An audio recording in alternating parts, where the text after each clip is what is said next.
Happy Sunday, everyone. Welcome back to another video. I'm quite excited to make this one because now that I have 21 of you subscribed, it makes my heart feel a little bit special, you know? That probably sounded weird as fuck, but good morning. I only had 2 cups of coffee, and what you see in front of you is all of my 90% silver. $10 in each line, besides the dimes, $5 each in each of those rows. Brings my grand total up to $60 face.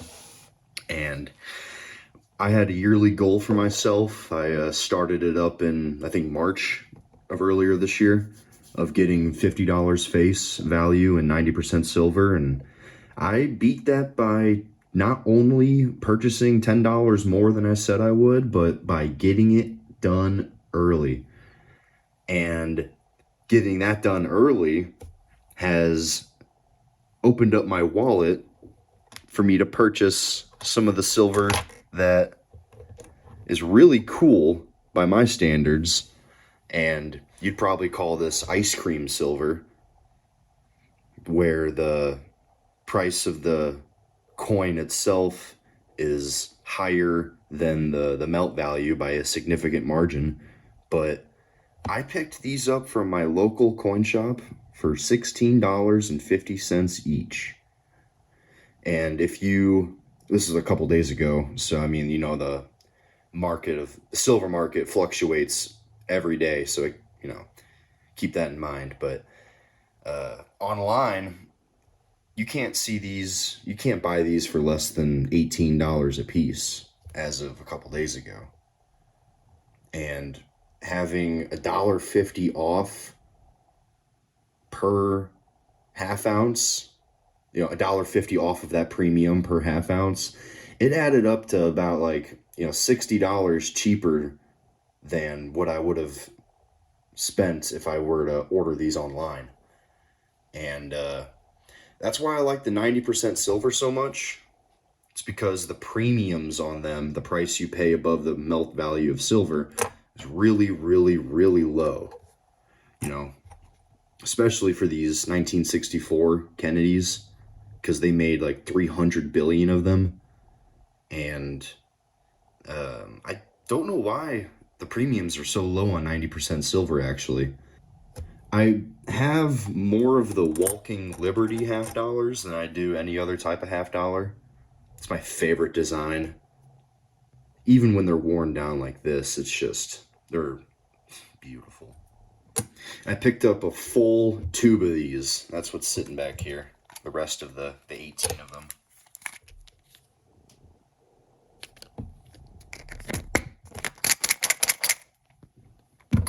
I love that sound. And here's just a few 1-ounce rounds that I've bought throughout the couple of months. I shop on Whatnot too. I try to buy stuff when it makes sense, and have gotten lucky a couple times. The shipping times on some of the packages that I've gotten were a couple of weeks long, so it's a gamble, but I've gotten all my packages from them. Everything's dandy with that. I've had more success with buying on Whatnot than I have eBay, and it's a lot easier to figure out who you can trust with your money on Whatnot, because they're right there in front of you. It's like a live stream, and you can see the reviews on their shop, their page. This is my favorite 1-ounce sovereign coin by far. The Australian Kookaburra. Everyone hates the Charles design, but I think I like it better than Queen Elizabeth, because I've seen her face on a billion different coins. It's about time they changed it up. Got this Libertad off of Whatnot. I used a $15 coupon code, and I picked this up for below melt at the time. Absolutely stunning. You can see all of the different Mexican eagle coat of arms that they've used on their coinage. And I've actually gotten a couple of the old centavos from the 1800s. I'll pull them out and show them to you, see what I'm talking about. Of course, I had to get some American silver. It only makes sense. We're in America, right? Let me see if I can't find them really quick, and then I'll cut back to whenever I have them all in front of me. Well, I thought that I had more than this, but apparently not. Let's just start out with my oldest one. It is a 10 centavo, and apparently it's a 2/1, but hey, let me see if I can get this to show up on camera. I don't think it is. Let me see here. I've never done this before. You can kind of see it. See how like in the middle of that top of the 2, there's a line? That's the 2/1. So I stand corrected. I do see it now that I'm doing it on camera. Oh, there we go. That's really good. Right there in the top of the knob of the 2, to the right of it, you can see the 1. And so that's the 2/1. Huh, that's kind of crazy. See, I'm learning stuff every day. Every day. And I buy this stuff, the old Mexican silver, because first of all, it's cool.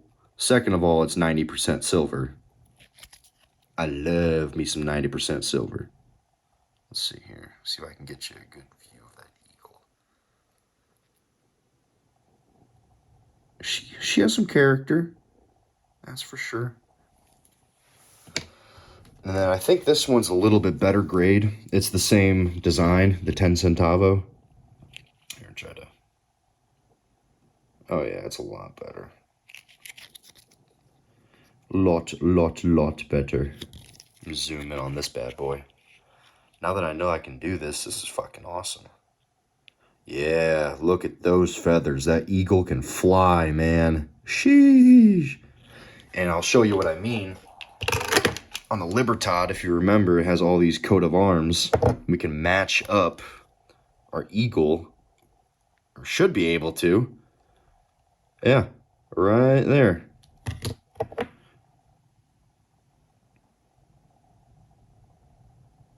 It's the same design. I mean, it's a little different, but you know. Oh no, maybe that one. One of these two. And then I have a 25 centavo right here. 1886. This one's the one where it said it was an overdate, but I looked at it and I don't see nothing. It's supposed to be an 86/85. Yeah, I don't see it. The 86/85, but I like the back of these. I wish it was in better shape. Man, I can't imagine what that looks like uncirculated.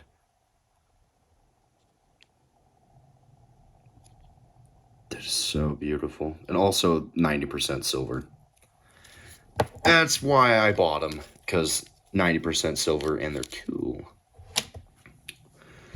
So right here is the key date to the Peace Dollar series. Lay that down. Excuse me, Queen. And all that's my handwriting after the fact. I bought it raw, I put it in the holder, and I spent 170 bucks on it. I thought it was very fine 30, straight grade, but you probably already saw it. Zoom in, zoom in, zoom in, zoom in. Right there, you see that nick? It's damaged.